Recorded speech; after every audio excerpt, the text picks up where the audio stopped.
किस मुगल शासक के समय में सर थॉमस रॉ भारत आए थे? During the reign of which Mughal ruler did sir Thomas Roe came to India? बताओ किसके टाइम पीरियड में आए थे? So the right answer is Jahangir. Jahangir के टाइम पीरियड में थॉमस रॉ आए थे। थॉमस रॉ से पहले भी कोई और भी भारत आए थे, वो बताइए। William Hawkins. William Hawkins Bharat आए थे। ये कब आए थे? 1608 में। ठीक है, 1608 ईस्वी में आए थे। और थॉमस रॉ ये भारत कब आए थे? थॉमस रॉ ये भारत आए थे कब? 1615 और लगभग ये 1619 तक भारत में रहे। ठीक है, अच्छा अब मेरा एक क्वेश्चन है आपसे, in between of these two, इन दोनों के मध्य में ब्रिटिश ईस्ट इंडिया कंपनी और पुर्तगीज के बीच एक युद्ध हुआ था, एक लड़ाई हुई थी। ब्रिटिश ईस्ट इंडिया कंपनी और पुर्तगाली कंपनी के बीच में एक लड़ाई हुई थी। उस लड़ाई का नाम बताइए क्या है? और ये वही लड़ाई है, वही बैटल है जिसकी वजह से ब्रिटिश ईस्ट इंडिया कंपनी जो है भारत में अपनी फैक्ट्री स्टेब्लिश करने में सक्सेसफुल रही, वरना उनको अपना सारा तामझाम इकट्ठा करके यहाँ से वापस जाना पड़ रहा था।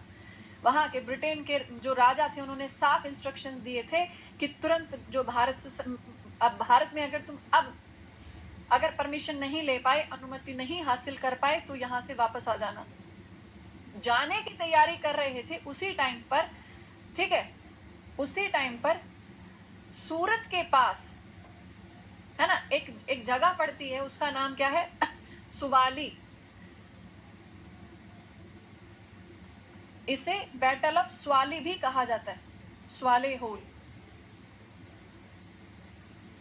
ठीक है, स्वाली होल की लड़ाई।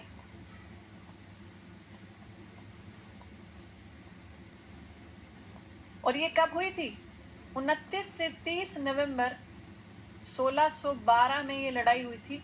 और इस लड़ाई में ब्रिटिश ईस्ट इंडिया कंपनी जीत गई और जो पुर्तगीज थे वो हार गए थे।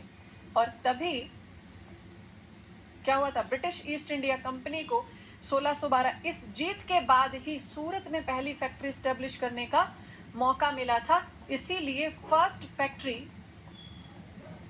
1613 में सूरत में स्टेब्लिश हुई।